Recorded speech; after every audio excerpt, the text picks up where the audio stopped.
So here, the final speaker for today is Dr. Bob Kakmarek. Bob is from Mass General in Boston. He'll be talking to us about pressure control, high-frequency ventilation, ARDSnet, a lot of controversial information, I understand. Thank you, Art. And I would like to thank everybody from Marquet, especially Krista Strom, for the opportunity to be back to Shanghai. I've been here fortunately before and clearly have enjoyed myself, and I do appreciate the opportunity to come and share some thoughts with you on, in this case, the management of ARDS. This morning, you heard comments both from Art and John talking about those factors that have been associated with lung injury, primarily in animal models. Well, let me, in this presentation, kind of translate that information to what has been published in randomized controlled trials, at least to date, that should help guide us in our management of these patients. First of all, I think that everybody here is aware of the ARDSnet trial that is now published almost 6 years ago. And clearly there are flaws in this trial, just like in every trial, but it's difficult not to say that, at least from a tidal volume perspective, this is probably the standard of care at this point in time, that as we look at managing patients with ARDS, this trial clearly showed that a 6 ml per kilo tidal volume versus a 12 ml per kilo tidal volume resulted in a significant reduction in overall mortality. And as you'll note, theoretically at least, all other aspects of this protocol were the same. PEEP was set, as I'll show you in a moment, by a PEEP FiO2 table. Tidal volume was ranged between 4 to 8, although it ended up hitting just about right on 6 ml. One of the things that I think is critically important to make a point of, which I will come back to later in the discussion comparing trials, is what the criteria for entrance of patients into this trial actually was. Patients had to qualify with a PF ratio of less than 300, regardless of what the PEEP or FiO2. In other words, no specific PEEP or FiO2 criteria, and they indicate in this trial and their secondary one that we'll talk about, the alveoli trial, that somewhere around 15 to 17% of the patients recruited actually had a PF ratio between 2 to 300, acute lung injury, as opposed to ARDS at the time they were entered into the study. The PEEP FiO2 table, as you notice right here, this is the table that was used in the original PEEP trial, a not very aggressive PEEP table, as you can see, more a focus on increasing FiO2 than on being aggressive with the PEEP level that was applied. This was used in both arms of that study, and as again you're well aware, the PEEP on average was relatively low, 8 and 9 centimeters of water, 8 point something, 9 point something in the two groups. A statistically significant difference between those two, although a clinically probably unimportant difference as you looked at the PEEP management. The secondary ARDSnet trial, published now a year and a half ago, the alveoli trial that was published in the New England Journal of Medicine the summer of 2004, took the concept one step further. In both the control group and the higher PEEP level group, they used the same tidal volume. In other words, the original protocol for the treatment group used in the first trial ended up to be the control arm of this secondary trial. And in fact, all aspects for both arms were the same, except for the use of these two different tables. One table, as you'll note, in the high PEEP, a relatively aggressive PEEP table. In the low PEEP, the same table that was used previously. In this study, there was no significant difference in outcome between the two groups. In fact, the study was stopped early because of futility, and the overall mortality, as you looked at the two groups, was around 26%. Now, one of the questions, again, that I would ask about this study is, how sick were these patients? Patients in both arms had very low plateau pressures throughout the study in the 26 to 28 centimeters of water range. Again, the criteria for enrolling patients was a PF ratio of less than 300. There was some problems with randomization. There was a higher age group randomized to the high PEEP versus a low PEEP group, and there was a number of protocol changes throughout the trial that has led to criticism of this trial. But the end result is that regardless of approach by table to set PEEP, there was no difference in overall outcome. Now, if we go back to the first ARDSnet trial, as we look at the significance of that trial, I think it's important to at least consider this data that was published in an editorial, a point of view paper in Critical Care Medicine last summer. This group looked at the patients who had met criteria to be enrolled in the ARDS trial, but because of various reasons, incorrectly excluded, enrolled in other trials, refused enrollment, unable to consent, physician refused, greater than 36 hours after meeting inclusion criteria, they were not randomized. However, they met the same exact criteria as the patients who were randomized in that initial randomized controlled trial. The authors comment that the tidal volume, although not specifically determined, was about 10 ml per kilo of predicted body weight. Now, clearly that was an estimate based on the tidal volumes that were used in most centers at that point in time. So this could be off, 1 or 2 centimeters of water, ml per kilogram either way. But I think one of the critically important things as we look at the severity of illness of the patients enrolled in this trial, this group of 2,500 patients not enrolled in the trial had essentially the same mortality as the group that were enrolled in the control arm, that group that was managed with 6 ml per kilo. Now, obviously, we can't make direct comparisons and say that this level of tidal volume was equivalent to the 6 ml tidal volume in the treatment group, but it does add some fuel to discussions about how sick these patients actually were who were enrolled in this particular randomized controlled trial. So when I look at the whole ARDSnet series of trials, a couple things I think you need to remember. These trials primarily focused on avoiding overdistension. They were a low tidal volume, low plateau pressure trial. There was no attempt to ensure that the lung was opened. There were no lung recruitment maneuvers. In the alveoli trial, the first 75 patients, they did a separate lung recruitment analysis that was negative, and they stopped it at that point in time. So there's no systematic lung recruitment maneuvers performed. PEEP was not set based on lung mechanics. PEEP was set based on an arbitrary table that you or I could have designed based on our overall approach to managing patients.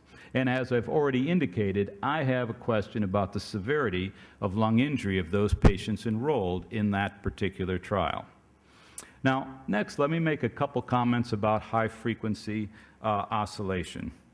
Clearly, there has been much discussion that the ideal approach to managing ARDS from a lung protective strategy, at least theoretically, is high-frequency oscillation. We set a mean airway pressure that is high enough to keep the lung open. We use very low tidal volumes and very low distending pressures above that mean airway pressure to ventilate the patient. And at least from a theoretical perspective, one would expect high-frequency oscillation to be an ideal approach to managing patients with ARDS. Unfortunately, at this point in time, we only have one randomized controlled trial that has attempted to compare high-frequency oscillation to a conventional strategy in ARDS. And as you'll see, an okay trial, but there clearly are some problems with this trial. Patients were entered greater than 16 years of age. These were very sick patients. They had to have a PF ratio of less than 200 on a PEEP of greater than 10. So there's no question that these patients probably all met the criteria for ARDS, or at least the vast majority of those patients. Bilateral pulmonary infiltrates, no left atrial hypertension, 13 different centers enrolled patients. Their exclusion criteria were low body weight and patients with chronic pulmonary disease, intractable shock, persistent air leak, or an estimation that their mortality after 6 months would be greater than 50%, and patients who had very, very, very severe lung injury, requiring greater than 80% oxygen for longer than 48 hours. This was the approach that they used to ventilate patients in both of the arms. And let's first look at the conventional arm, because as we look at the outcome, we need to compare this arm to what we've already said was essentially the standard, at least from a ventilation perspective, the ARDSnet protocol. Tidal volume, 6 to 10 ml, and this was of actual body weight, not of predicted body weight. Respiratory rate up to 35 PEEP. They limited it at 18 centimeters of water, and they allowed patients to have their IE ratio inversed. In the high-frequency arm, modest rates, at least compared to what we normally use when we ventilate neonates with high-frequency oscillation. Mean airway pressure was not based on lung mechanics of the patient. It was simply based on what the mean airway pressure was during conventional mechanical ventilation. They took that pressure and they added 5 centimeters of water to it. They set the delta pressure, that is the pressure that is delivering each one of the high-frequency breaths, based on vibration of the chest wall down to the mid-thigh level. They maintained the IE ratio at 1 to 2. They did drop the cuff to enhance ventilation. As you know, with high frequency, you can add a quasi-tracheal gas insufflation approach by letting the cuff down and allowing gas leak during the inspiratory phase as well as the expiratory phase. It does seem to have a very significant effect on dropping CO2 levels. But what they did not do is they did not use any lung recruitment maneuvers in the initiation of high-frequency oscillation, nor did they set mean airway pressure based on the patient's lung mechanics. As I said, they simply based it on where they were with conventional ventilation. Just to give you a little of the criteria, it's not criteria, the demographics of the patients that were enrolled, moderately aged patients, 48 to 50 in each group. But down here is where I have a little concern about the distribution of patients. The patients who were randomized to conventional therapy, on average, were ventilated 4.4 days, but look at the standard deviation. Clearly, there were outliers enrolled in that group who had been ventilated a significantly long period of time. And as Antonio alluded to this morning, any of these techniques that are lung protective need to be applied early in the course of ARDS if they're going to be maximally effective. To wait 2 weeks into the course of ARDS, where patients may have been ventilated inappropriately, and then try to enroll them in a trial, pretty much selects out patients who are going to have a very poor outcome, regardless of what the approach that's evaluated. And that's my concern here as I look at this group of patients that were enrolled in the conventional ventilation arm. If we look at actual data, sorry about that, I don't know, of patients who were enrolled, as far as FiO2 in the high-frequency arm, it was around 50% for the first 3 days. If we look at the conventional ventilation arm, it was slightly higher, around 60%. This one's okay? Thanks. It was around 60% in the conventional ventilation arm to begin with, and then dropped down into the lower 50s after 3 days. But here, I think, is where we need to focus. The peak inspiratory pressure was 37-38. These patients were all ventilated with pressure control ventilation. And as you know, in patients with ARDS, with pressure control ventilation, most likely flow returned to 0 by the end of the breath. So although they didn't measure plateau pressure, this is probably very, very, very close to the actual plateau pressure of these patients. Tidal volume, 8 ml per kilogram absolute body weight, not ideal body weight. If we look at the high frequency, mean airway pressures were around 28, 29. The frequency was around 5 hertz throughout the study, and the delta P was about 65 to 70 centimeters of water. And as we look at overall outcome, what you'll note is that there was a strong trend to a better outcome in the group that was managed with high frequency than in the group that was managed with conventional mechanical ventilation. Only 150 patients enrolled in this study. The study was designed to determine equivalence to conventional ventilation to allow the high-frequency oscillator for adults to be marketed. It was not powered to look at overall mortality. And the conclusion that the authors had, which I think is a correct conclusion, that high frequency is essentially equivalent to conventional mechanical ventilation. As you look at this poor mortality in the conventional ventilation arm, few things I think you need to remember, as I said. The length of time patients were ventilated at the time of enrollment, the actual tidal volume per ml per kilogram of ideal body weight. They convert it in the paper and it ends up to be 10.2. And as I've already said, the relatively high plateau pressures that these patients receive during the course of mechanical ventilation. So although there is clearly a trend here, this needs to be considered when you look at the outcome here and try to refocus this to any benefit from high frequency. My own bias is probably not, that this was clearly an equivalent trial. The other things that I think still need to be sorted out with high frequency is this trial allowed the mean airway pressure to go up to 45 centimeters of water. Now, not many patients needed that level, but still, the focus was to allow this to occur if necessary for oxygenation. Rate could go down to 3 hertz, and at least animal data would imply that's a pretty good sized tidal volume when you have a delta pressure of 90 centimeters of water. So whether this was a low tidal volume, low stretch approach to ventilation, at least in some patients, is up for question. The other thing that I'd leave you with is this slide. Now, this slide has not been translated into Chinese. This is from a meta-analysis done on the neonatal literature, and I point this out because it makes my argument that high frequency is equivalent to conventional ventilation if done properly. None of the studies done in neonates with high frequency have shown a mortality difference. The conventional and high-frequency arms have always been equivalent from a mortality perspective. The big difference has been the development of chronic lung disease. Now, this group, when they did the meta-analysis, sorted the articles based on the approach utilized to ventilate patients.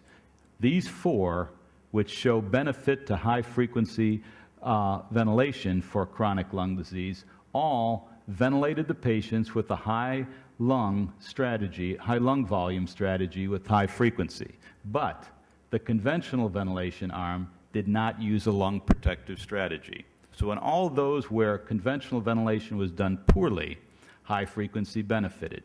Here, these two both were done poorly. A low lung volume strategy in high frequency and no lung protective strategy in conventional ventilation. Wide variability and no benefit to either. But these 4 did both arms correctly.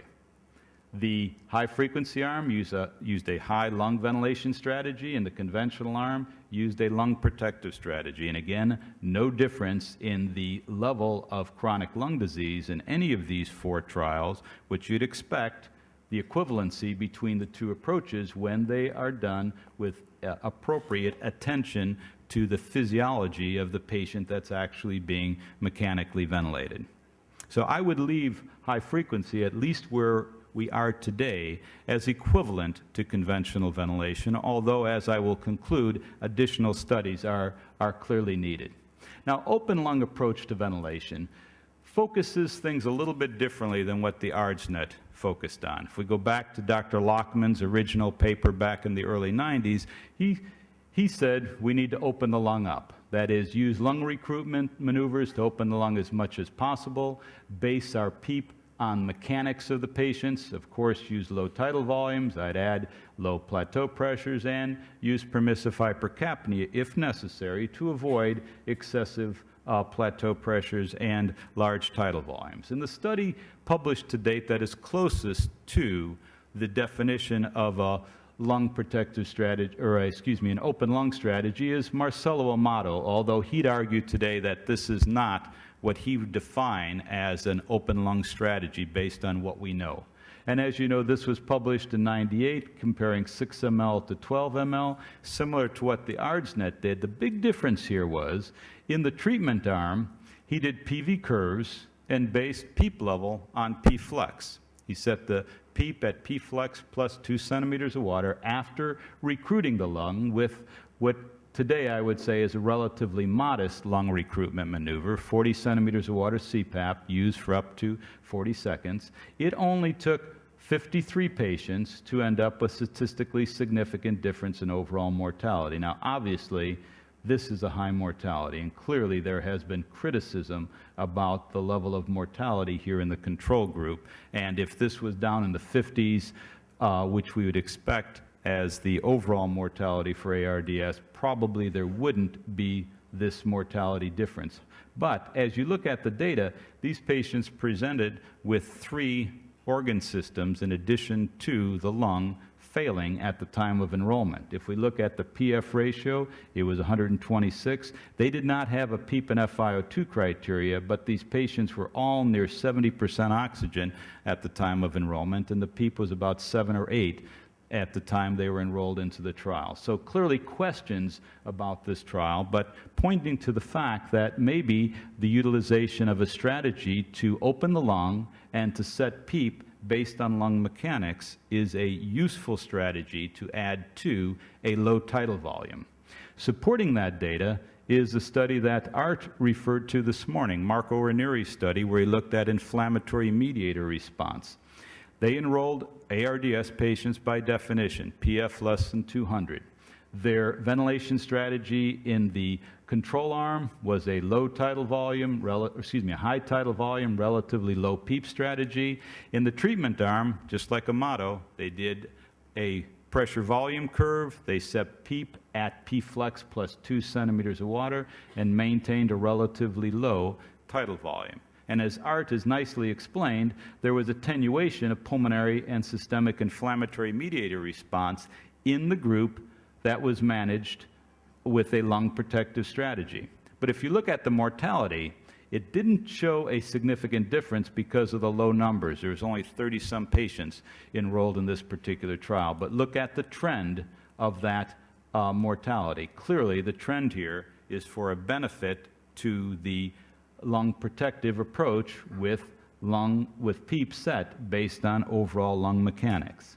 Now let me add to this a study that's in Press in Critical Care Medicine that will be out in April or May of this year. I had the good fortune to be involved in this study with a Spanish group that essentially repeated the Amato study with some modifications. We did not use lung recruitment maneuvers. We set the tidal volume in the control group lower based on the opinion of the investigators who were enrolling patients at this point in time. The treatment group was basically the same way that Amato's was. We did PV curves, we set PEEP at P-flex, kept tidal volume between 7 and 8 ml per kilo, and reasonable targets as has been used in most other studies. If we look at day 1 data, we ended up having a tidal volume difference between the 2 groups of 3 ml per kilo. We look at PEEP, about a 5 centimeter water difference in PEEP level. Clearly a higher rate, a lower FiO2 in the group that was managed with the PEEP set above P-flex plus 2, but pretty sick patients at the time of enrolling of these patients. And I'll get into the criteria we use to enroll patients in just a second. If we look to day 3, still maintain that tidal volume difference. PEEP levels started to come down. FiO2s in both groups, although a greater improvement here in the treatment group. Plateau pressure at this time became significant. PF ratio increased. Similar trend by day 6, and by day 6, PEEP levels were pretty equivalent between the 2 groups. We found a statistically significant difference in mortality with 103 patients enrolled, although we had to eliminate patients from 1 center. After we completed the study, and actually after the manuscript was in revision, we found that 1 center did not follow the randomization in an appropriate manner. We had to eliminate the 8 patients from that center. That changed our mortality a little bit, but we still maintained a statistically significant difference in overall mortality. Now, I guess the question that I would ask as I look at these data and the ARDSnet alveoli study, why did the ARDSnet with over 500 patients not find a difference when they use pretty much a similar difference in overall PEEP level, yet Amato, Villar found a difference in mortality, and Ranieri, if he had recruited more patients and the trend continued with the same strategy, might have also found a difference. Well, I would list three things. First is clearly there was a difference in tidal volume in each of these three studies, although in the Villar study that difference was only 3 ml per kilo. Secondly, the ARDSnet trials used a table to set PEEP and FiO2. These three studies used PV curves. They based the setting on the patient's lung mechanics. And lastly, I'd argue that there was different patients studied, particularly in these two studies compared to these two studies. Now, as you're well aware, there is a lot of epidemiologic data regarding ARDS. Two recent studies that looked at large numbers of patients in the ICU came up with mortality for ARDS still in the mid-50 levels, 52%, 58%. Acute lung injury in this large European study, 33%, very similar to what the mortality was in the original ARDSnet study. Add to that two other studies that I was involved with that looked at the impact of standard ventilator settings on separating patients and, as a result of that separation, demonstrating a big difference in overall mortality. This particular study, patients were enrolled who had a PF ratio of less than 200. 24 hours later on standard ventilator settings, reassessed. Those who had a PF ratio of less than 150, a very high mortality, greater than 150, a very low mortality. More recently, this is Tom Stewart's group. This was a pilot for a high-frequency oscillation study. Again, patients had to demonstrate a PF of less than 200. Then they were placed on standard ventilator settings, 10 a PEEP, tidal volume 7 to 8, FiO2 of 1. Those who had a PF ratio of less than 200, a 53% mortality. Those with a PF ratio greater than 200, a 12.5% mortality. All of these patients initially met the American European consensus definition of ARDS. But as you're well aware, we can change a classification of patients by adjusting the FiO2 or adjusting the PEEP level. So putting them on standard settings and evaluating at different point in time clearly separated patients with very strikingly different overall mortalities. As you look at the criteria, again, for enrolling patients into these studies, particularly the ARDSnet versus the Villar study, the ARDSnet, as I said, PF less than 300, no PEEP, no FiO2 standard. The Villar study, patients had to qualify with a PF ratio of less than 200. They were then placed on standard ventilator settings and 24 hours later reevaluated. Only patients 24 hours later who still met ARDS criteria, PF less than 200, were randomized. And as you'll note here, 311 patients met criteria. 208 we excluded because 24 hours later they did not have a PF ratio that was less than 200. Only 103 of those patients maintained that PF ratio of less than 200. These were the patients that were randomized. So I think we have very different patients. If you look at day one of the Villar study and day one of the alveoli study, similar PEEP levels applied in both groups, although slightly higher here in the alveoli study. Look at the PF ratio of these patients and look at the FiO2 needed of those patients. Arguably, a much sicker group of patients enrolled in the Villar study than were enrolled in the alveoli study. So it seems to me that the difference, although there are other factors that come into play, may have been a difference in the type of patient that was studied more than anything else. That patients with ARDS, established ARDS, may benefit from a high PEEP approach to mechanical ventilation, where patients with primarily acute lung injury, it may not make a big difference whether you are aggressive with PEEP or more conservative with PEEP. Let me finish this discussion with some comments about lung recruitment and share with you some recent data of Marcello Amato. As you know, what we're trying to do with a lung recruitment maneuver is to move the patient along the pressure volume curve to some point defined by the peak pressure that we are willing to go up to, and then coming down the deflation limb of the curve and setting the PEEP at a level that avoids loss of whatever the recruiting benefit that was observed at this level would be.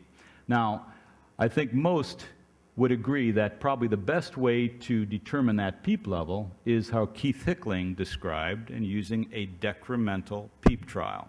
In other words, recruiting the lung, setting PEEP at some level higher than what you expect the patient to need, and then slowly decreasing that PEEP level, evaluating the patient's response until you can identify the lowest PEEP that sustains the benefit.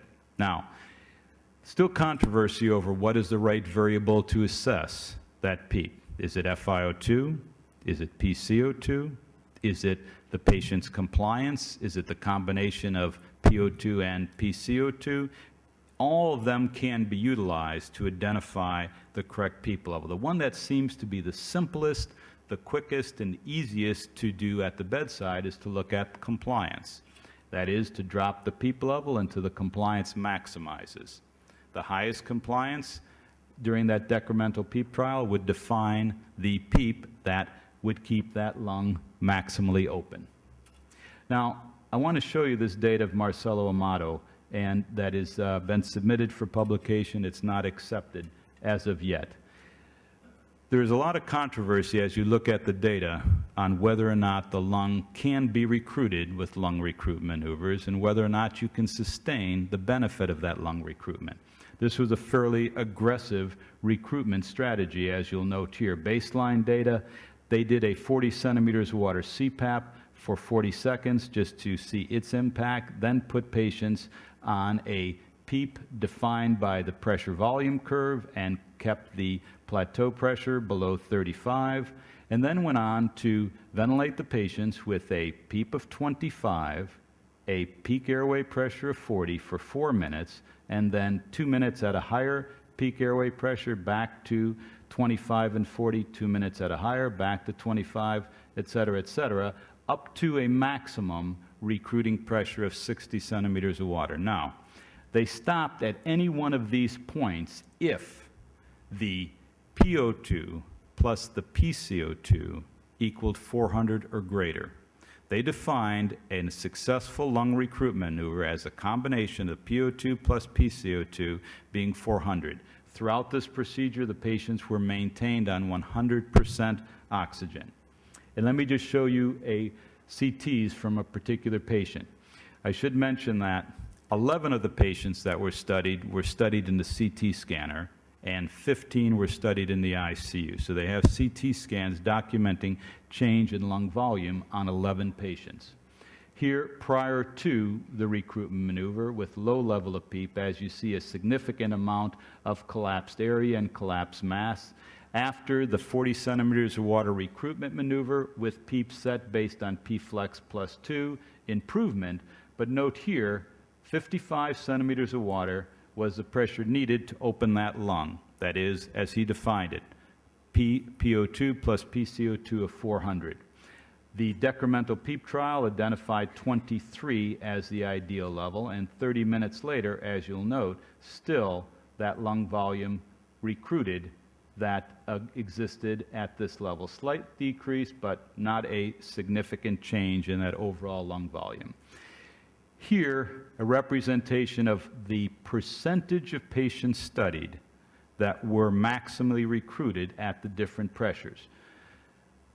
Approximately 45% could be maximally recruited with a pressure control peak pressure of 40 with a PEEP of 25. Another 15 at 40, 45, and another 10 at 50. However, there was about 30% of the patients that required additional pressure in order to recruit the lung. Now, I'm not sure, and I don't think anybody would be able to tell us what is a safe level of pressure to use maximally to recruit the lung.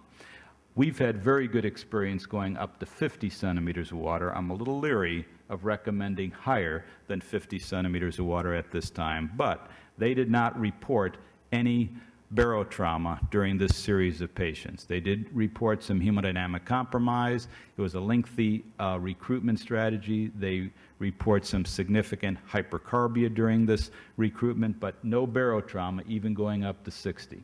And if we look at the two groups of patients, the open circles represent those that were studied in the CT scanners. The closed circles represent those who were studied in the intensive care unit. Those in the intensive care unit, after the optimal PEEP level was determined, were followed for 6 hours, and as you'll note, those 15 were able to sustain that oxygen benefit for that 6-hour period. Here is the result of the 40 centimeter water CPAP and then PEEP set at PFlex plus 2. Clearly some benefit, but nowhere near the benefit that these other higher pressures achieved on average. Now remember, the number of patients decreases as we go to higher levels, because at 60 centimeters of water, there is only 15% of the patients who required 60 in order to overall recruit the lung. The problem that I have in concluding is it is very difficult, based on these studies, to give you a definitive answer to what the best approach to managing ARDS is. I can give you my biases, but the data is still unclear as to what the overall best approach is. We do need a number of additional large randomized control studies. Clearly, the open lung approach needs to be compared to the ARDSnet. High-frequency oscillation needs to be compared to the ARDSnet and an open lung approach to determine what is the best approach to managing ARDS. I'm pretty comfortable in saying that as we look to define these, we've got to identify a correct group of patients. We have to identify patients with sustained ARDS. And of course, the ARDSnet approach is well defined. Based on what I've said, we could come up with definitions of how we would do the open lung as well as the high-frequency oscillation trial. But until we have this, I can only give you what my bias is, that with conventional ventilation, using an open lung approach, I believe is probably the best approach to managing patients with ARDS at this point in time. Obviously, that incorporates the recommendation of the ARDSnet of a low tidal volume and a low plateau pressure, but I do think it's critical that as we apply PEEP, we do that based on the patient's individual lung mechanics, not based on a table. Thank you.